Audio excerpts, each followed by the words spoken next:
하나님께서 우리에게 큰 은혜를 베풀어 주시고 축복해 주시기를 바랍니다.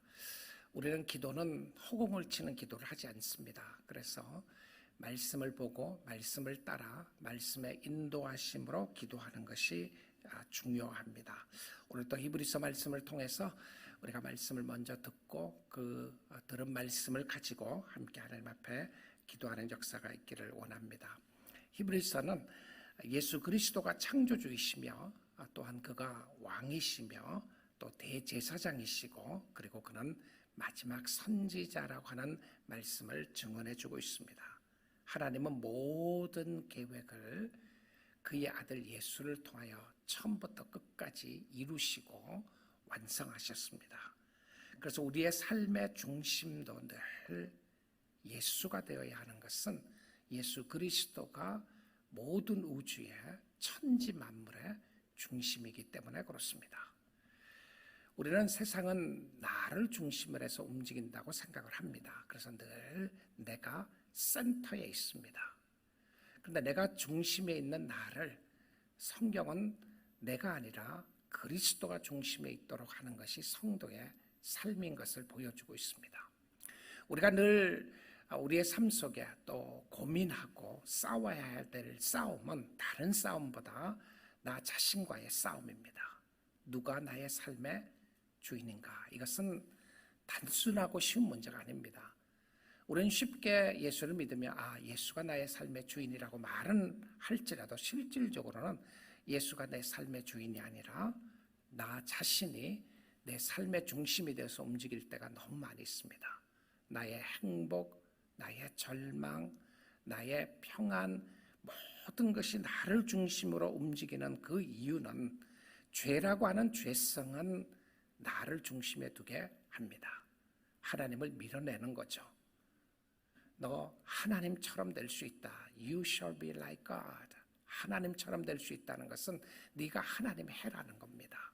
그래서 이 죄성이 있다고 하는 그 의미는 하나님을 우리의 삶에서 자꾸 밀어냅니다. 이 역사가 예수를 믿으면 자동적으로 늘 하나님이 우리의 삶의 중심이 되는 것이 아니라 우리가 이 땅에 살아가면서 늘 죄성이 있기 때문에 여전히 누가 중심인가의 이 싸움은 우리가 평생 동안 해야 될 싸움입니다. 다른 이야기를 하면 성화의 모습인 거죠.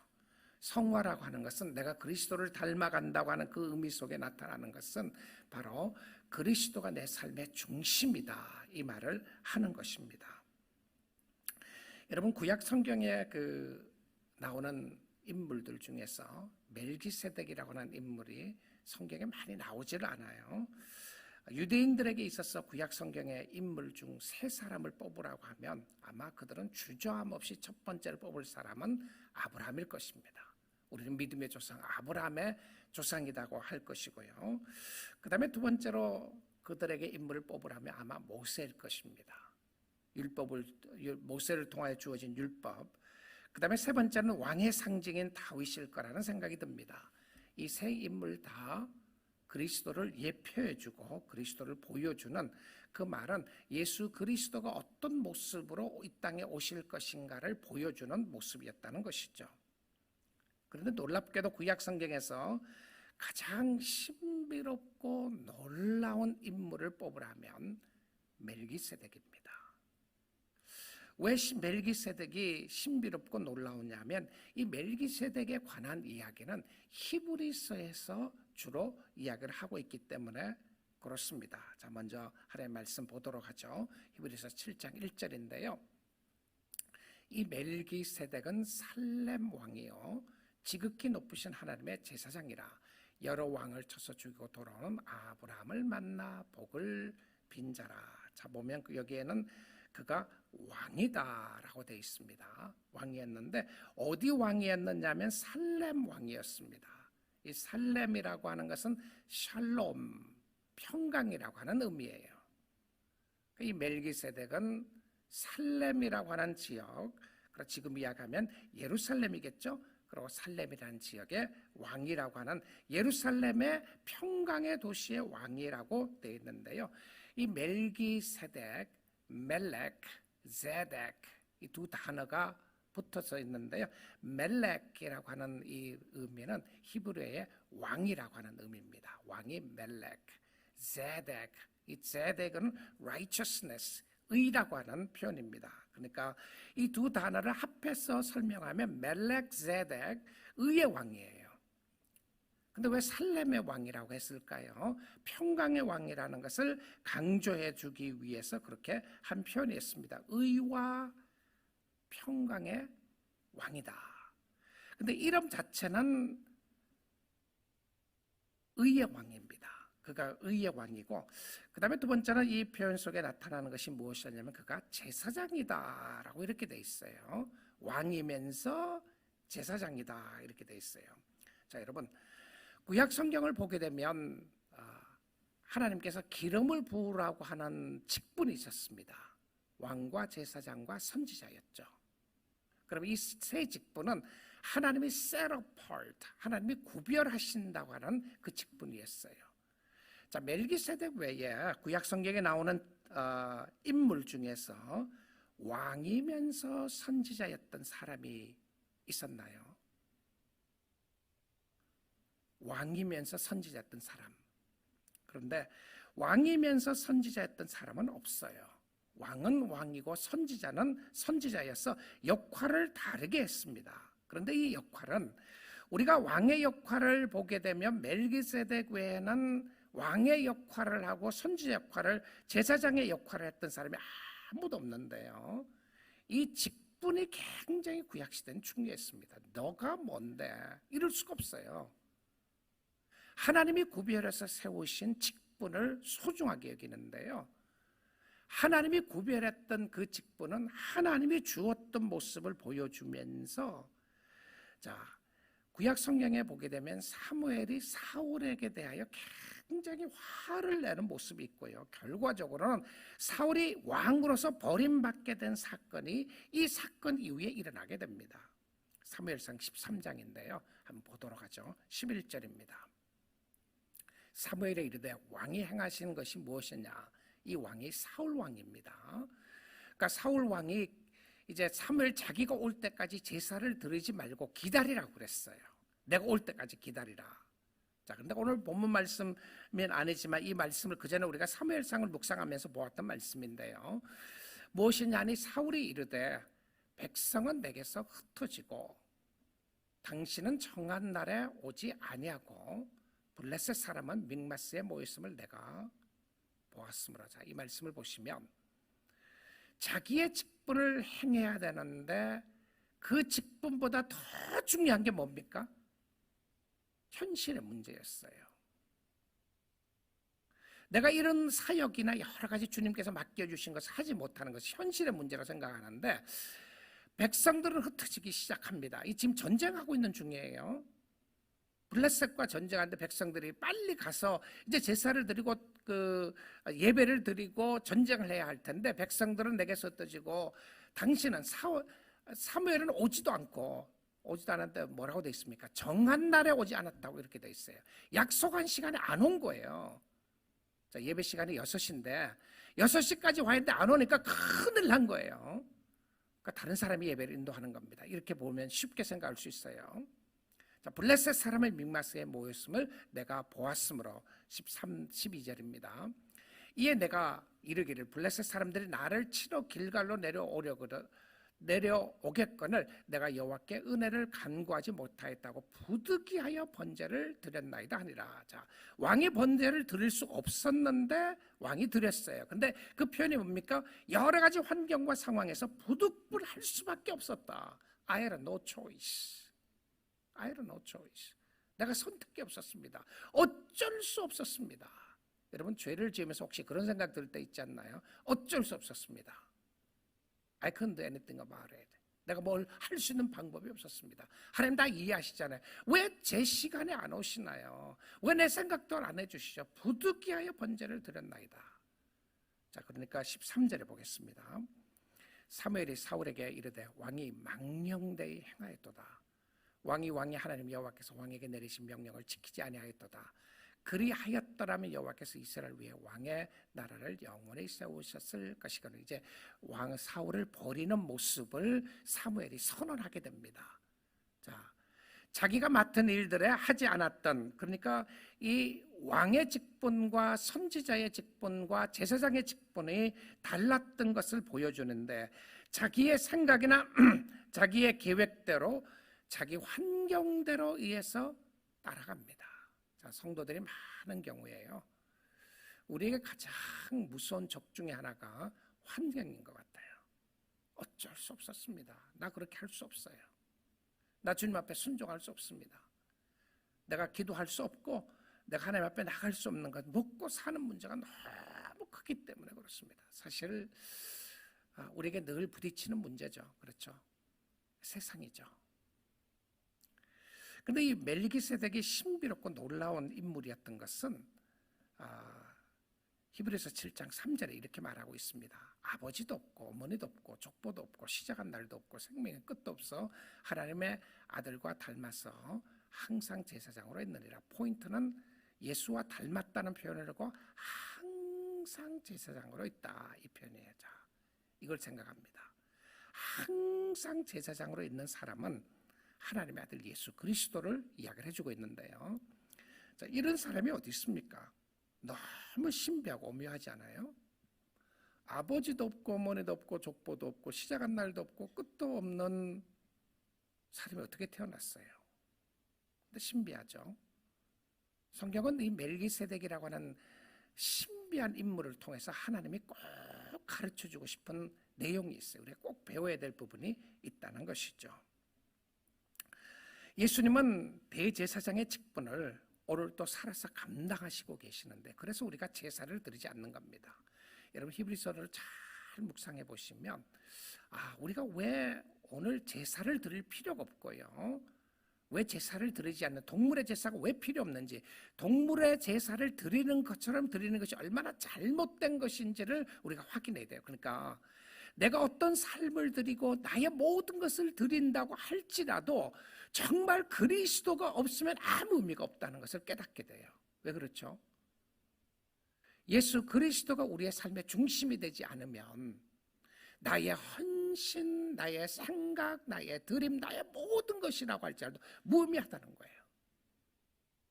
그래서 이 히브리서를 묵상하면서 예수 그리스도가 누구신지를 깊이 묵상해 보는 것이 좋은데요. 자, 오늘은 멜기세덱을 통해서 오는 그리스도의 모습인데, 구약 성경에서 사실 이 멜기세덱이라고 하는 인물은요, 딱 한 번 기록합니다. 여기 외에는 기록이 없어요. 그리고는 나중에 시편에 가서 그의 사건에 대해서 잠깐 이야기를 하게 돼요. 자, 이 멜기세덱이 기록되어 있던 모습이 창세기 14장에 나오는데 한번 보도록 하겠습니다. 이게 지금 역사적인 배경입니다. 창세기에 나왔던 이 배경을 지금 히브리서 기자가 이것을 해석을 해주고 있어요. 아브라함이 그들라오멜과 그와 함께한 왕들을 쳐부수고 돌아올 때에 소돔 왕이 샤웨 골짜기 곧 왕의 골짜기로 나와 그를 영접하였고, 18절 봅니다. 살렘 왕 나오죠.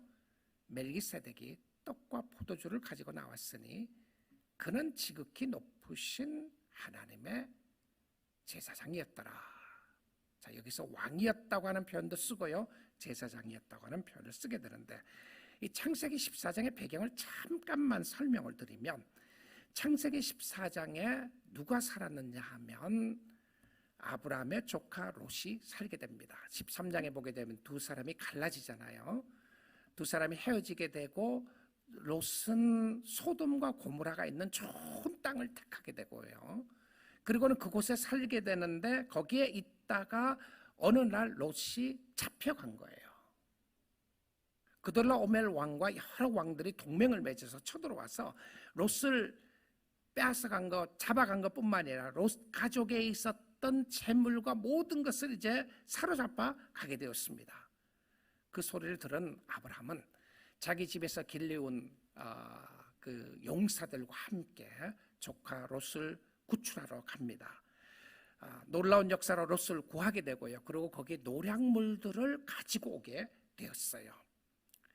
자, 노략물을 가지고 오게 되는데 그때 맞이하고 영접하러 왔던 왕이 누구냐면 소돔 왕이 나왔습니다.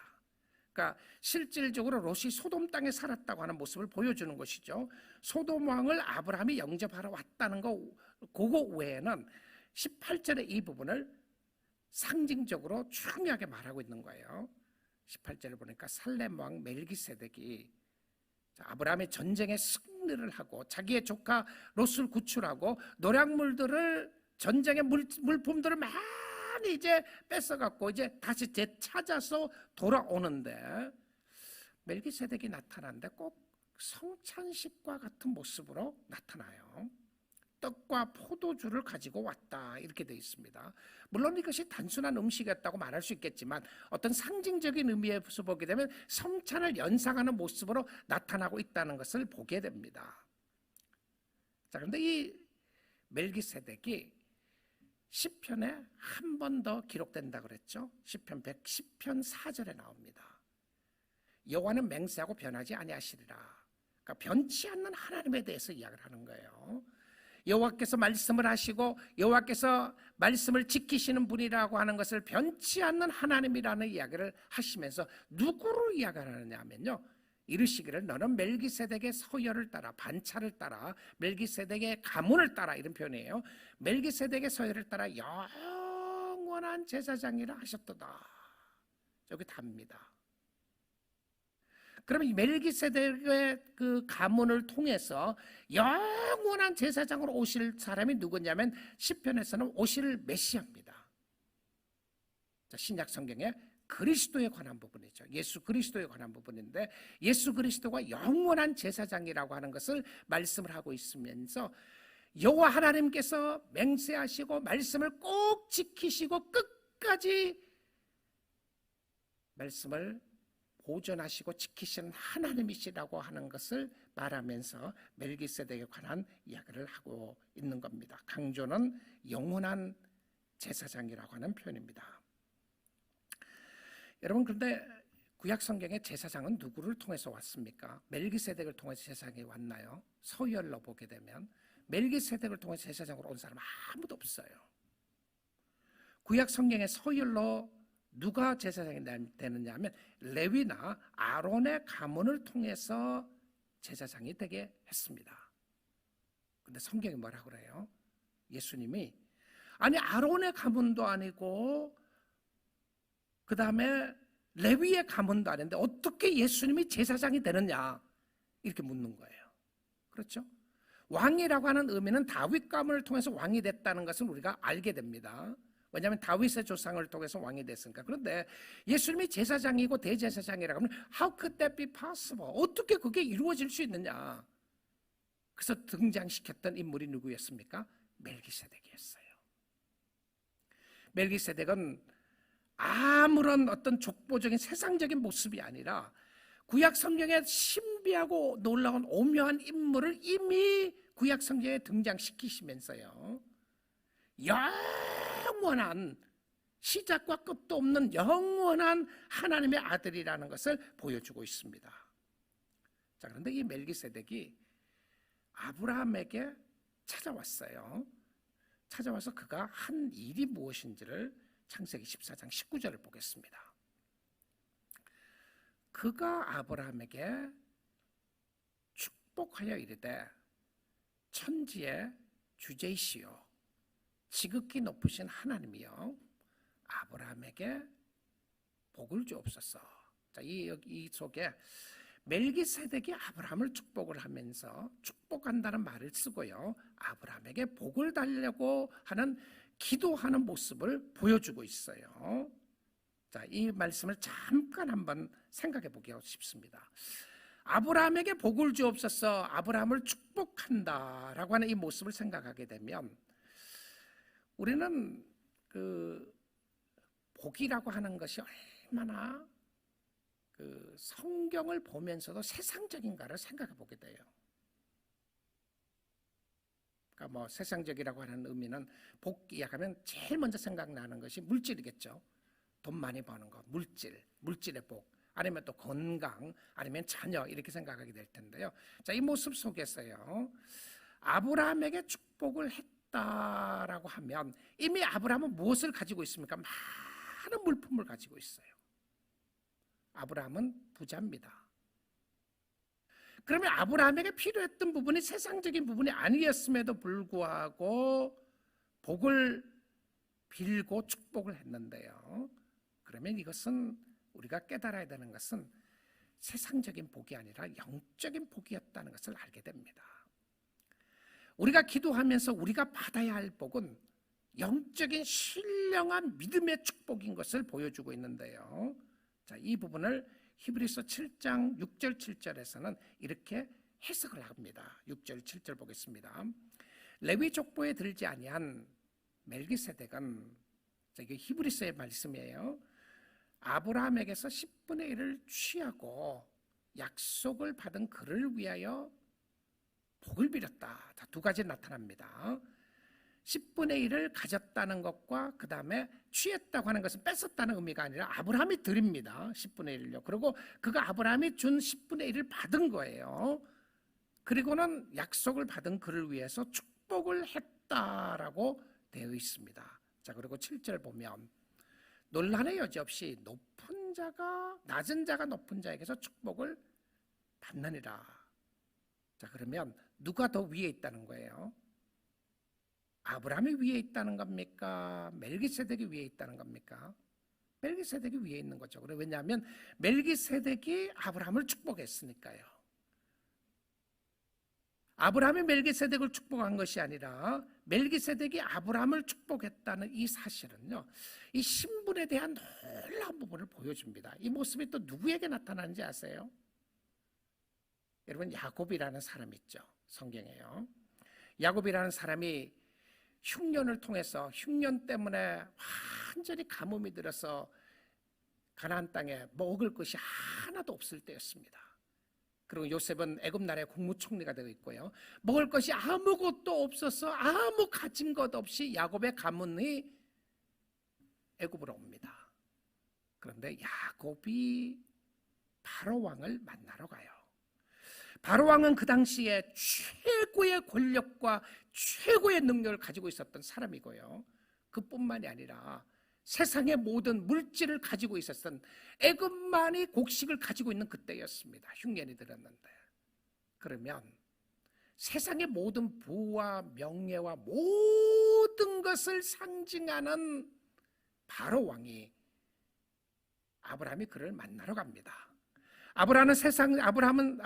야곱은 세상적인 모습으로 보게 되면 자기 아들이 국무총리 된 거 외에는 가진 것이 아무것도 없어. 어떤 의미로 보면 이민 간 거예요. 이민 갔는데 아무것도 가진 것이 없이 이민 갔어요. 이민 가서 누구를 만나면 그 나라의 대통령 만나는 겁니다.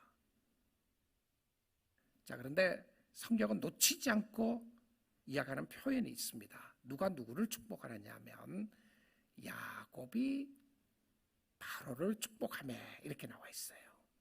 자, 여기 보니까 높은 자가 낮은 자를 축복한다고 되어 있잖아요. 그렇죠? 바로가 야곱을 축복하는 것이 아니라 야곱이 바로를 축복하며 이렇게 되어 있어요. 자, 근데 그 축복에 놓치지 않게 하기 위해서 바로를 만날 때 축복을 하고요, 나올 때 또 축복이라는 단어를 또 씁니다. 야곱이 바로를 축복해. 그 두 번이나 축복이라는 단어를 쓰게 돼요. 여러분, 우리가 이 땅에 살아나가는 동안 내가 신분을 확인하고 담력을 얻는 것이 참 중요한데요. 우리가 자꾸 넘어지고 힘없어지고 쓰러지고 할 때에 우리의 신분을, 우리의 아이덴티티를 확인하는 것이 너무 중요해요. 내가 누군가, 성도가 누구인가. 오늘 아침 시간에 우리가, 저와 여러분의 더 큰 담력을 얻으면 좋겠습니다. 누가 복을 받아야 할 대상이죠? 세상에서 얼마나 많이 가졌느냐 안 가졌느냐, 내가 많이 가졌기 때문에 나는 복을 나눠주는 자가 아니라 내 마음속에 그리스도가 있는 사람은, 예수가 있는 사람은 누구입니까? 내가 복을 빌 수 있는 사람이에요. 내가 위에 있는 사람이란 말입니다. 위에 있다고 하는 표현이 내가 높다는 의미가 아니라 실질적으로 복을 가지고 있는, 이 땅에서 복을 가지고 있는 사람은 누구냐면 예수 믿는 사람이라는 거예요. 참 많이 약해지죠. 그렇죠? 그럼에도 불구하고 우리의 신분과 존재를 다시 한번 확인시켜 주시는 모습을 보여주는데요. 자, 이 축복을 받은 아브라함이 무엇을 하느냐면 창세기 14장 20절입니다.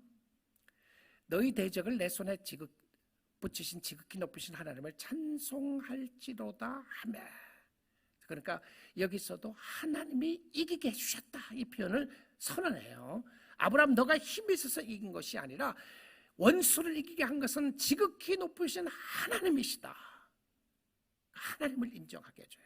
우리의 삶 속에 여기까지 인도하시고 우리에게 승리를 주시고 우리에게 절망을 주시고 우리에게 여러 가지 힘들고 어려운 가운데 내가 그래도 이만큼이라도 신앙을 지키게 하게 된 것은 하나님이다.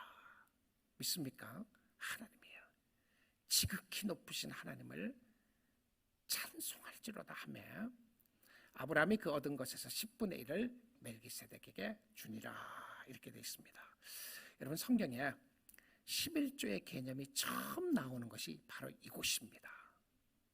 그러니까 하나님의 율법에 나오기 전에요, 율법에 기록하기 전에 10분의 1에 대한 부분을, 11조에 대한 부분을, 물질을 감사함으로 드리는 부분이 이 부분이었어요.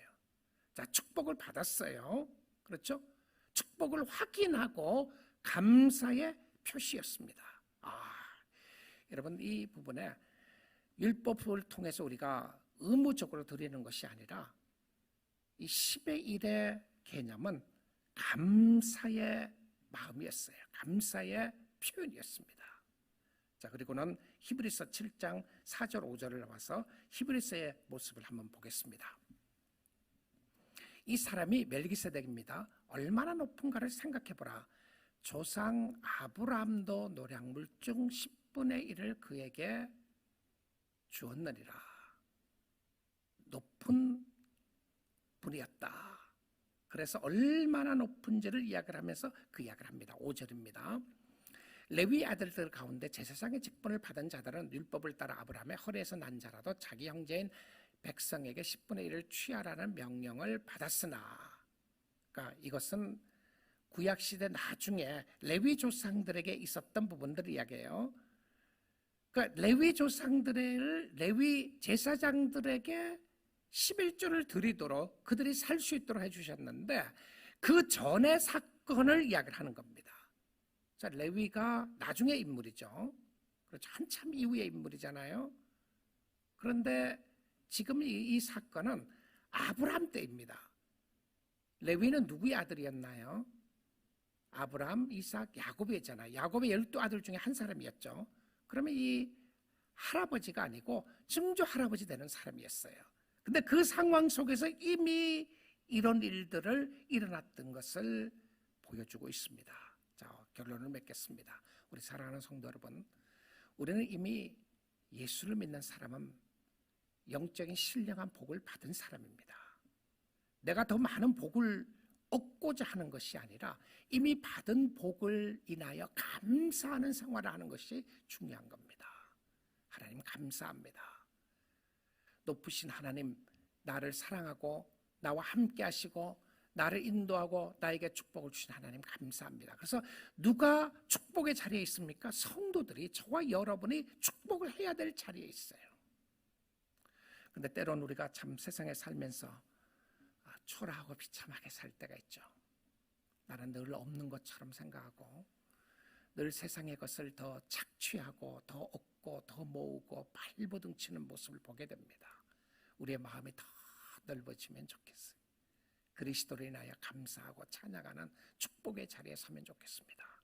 자, 축복의 자리에 서기 위해서 우리에게 아브라함이 이미 가지고 있었던 것에 대한 것의 감사의 표시로 아브라함이 멜기세덱에게 11조를 드렸다면 우리는 살아계신 하나님 앞에 우리의 물질을 드리고 11조를 드리는 것은 얼마나 더 당연하고 감사의 표시가 되어야 되지 않겠습니까? 혹시 여전히 아까우시나요? 여전히 드리지 못하시는 분이 있으시나요? 오늘 이 말씀을 보고 적용을 하면서 하나님 앞에 감사의 예물을 드리면 좋겠습니다. 감사해서 내가 더 얻기를 원해서가 아니라 하나님이 이미 나에게 주신 것이 너무나도 감사해서 하나님 드릴 수밖에 없습니다. 감사합니다. 찬양합니다. 자, 이 말씀의 적용으로 고린도후서 8장 1절부터 5절 보고요. 말씀 맺도록 하겠습니다. 형제들아, 하나님께서 마게도냐 교회들에게 주신 은혜를 우리가 너희에게 알리노니 환난의 많은 시련 가운데서 그들의 넘치는 기쁨과 극심한 가난이, 이거 말이 안 되는 거 아니에요? 그렇죠? 넘치는 기쁨과 극심한 가난은 패러닥스 아닙니까? 있을 수 없는 문제죠. 세상은 이룰 수 없어요. 넘치는 기쁨은 풍성한 부유함이 이렇게 돼야 되죠. 근데 넘치는 기쁨과 극심한 가난과 풍성한 연보, 이게 말이 안 되는 표현입니다. 그렇죠? 넘치는 기쁨과 극심한 가난이 그들의 풍성한 헌금을 넘치도록 하게 하였느니라. 여러분, 감사의 표현 중에 하나는 드림입니다. 기쁨의 표현 중에 하나는요, 드림이에요. 잘 드리고 기쁨으로 드리는 사람들이요, 더 드리게 됩니다. 하나님이 최고입니다. 하나님이 주인이십니다. 하나님이 물질의 소유주고 하나님이 모든 것의 주인이십니다. 그런데 하나도 안 바쳐요. 여러분, 그건 스스로 속이는 겁니다. 자기를 속이는 거예요. 하나님이 물질의 주인이라고 하는데 내가 하나님 앞에 드리는 건 너무 아까워요. 11조가 뭡니까? 그것보다도 헌금 드리는 게 너무 아깝다. 이게 한번 생각해 볼 필요가 있는 것이죠. 자, 3절 봅니다. 내가 증언하노니 그들이 힘대로 할 뿐 아니라 힘에 지나도록 자원하여.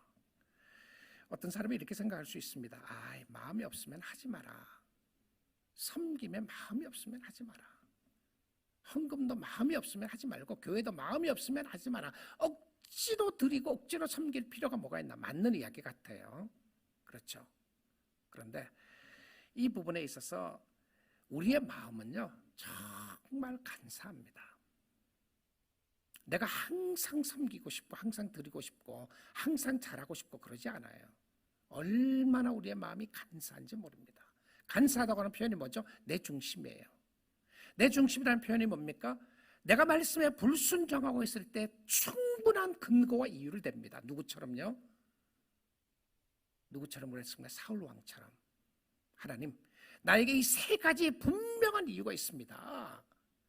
당신이 오라는데 안 왔고 그 시간에 안 왔고 그 다음에 무리들은 흩어지기 시작하고 그 다음에 적군은 쳐들어오기 시작합니다. 이 세상에 세 가지 합리적인 이유가 여기 다 들어있어요. 그런데 우리의 삶 가운데 하나님 앞에 순종하고 나아가고 할 때는요, 하나님이 하나님이시기 때문에 순종하는 겁니다. 그렇죠? 순종하면 기뻐요. 순종하면 감사가 있고요. 힘에 지나도록 차원에서 어떨 땐 주님을 섬기는 게 버거울 때가 있어요. 드리는 것이 버거울 때가 있어요. 그렇죠? 이게 안 드리면 내가 더 잘 살 수 있을 것 같아요. 근데 그들의 삶 속에 하나님을 섬기는 것이 힘대로 할 뿐 아니라 힘에 지나도록 자원하여 4절입니다. 이 은혜와 성도 섬기는 일에 참여함에 대하여 우리에게 간절히 구하니. 섬기는 것과 은혜의 이 드림입니다. 지금요 5절입니다. 우리가 바라던 것뿐 아니라 그들이 먼저 자신을 주께 드리고, 이 프라이어리티도 굉장히 중요하게 나와요. 먼저 자신을 주께 드리고, 그러니까 주님 앞에 드린다는 헌신의 표현이 무엇이었냐면 하나님의 뜻을 따라 우리에게 주었도다. 이 주었다 표현이 물질을 준 것을 이야기합니다. 헌금을 드린 것을 이야기해요. 지금 바울이 마게도니아에 있는 교회 성도들이 힘들고 어려웠을 때 자신들을 위하여 헌금해 줬던 것을 이야기를 해주고 있어요. 하나님 앞에 드림의 모습이었던 것이죠. 우리 사랑하는 성도 여러분, 예수 그리스도가 멜기세덱의 반차를 따라 영원한 제사장으로 하늘나라에 지금도 살아서 계십니다. 우리와 함께 하시고 우리를 동행하여 주시는 하나님이신데, 우리는 더욱더 기쁨과 감사함으로 그를 섬기면 좋겠습니다. 감사합니다, 주님. 억지의 모습이 아니라 때론 힘에 버거울지라도, 때론 힘들고 어려울지라도 하나님, 주님이 나를 위하여 하신 은혜와 축복을 생각하면 나 자신을 먼저 드리겠습니다. 그리고 나의 시간을 드리고 나의 생명을 드리고 나의 달란트를 드리고 나의 물질을 드리고 나의 삶을 드려서 주님을 위하여 섬기기를 원합니다. 여러분, 우리는 이미 복을 받기 위해서 섬기는 것이 아니라 이미 복을 받은 사람들입니다. 그 주신 복에 감사하여 주님 앞에 헌신하고 주를 사랑하여 섬기는 주의 백성들이 다 될 수 있기를 주님의 이름으로 축복드립니다.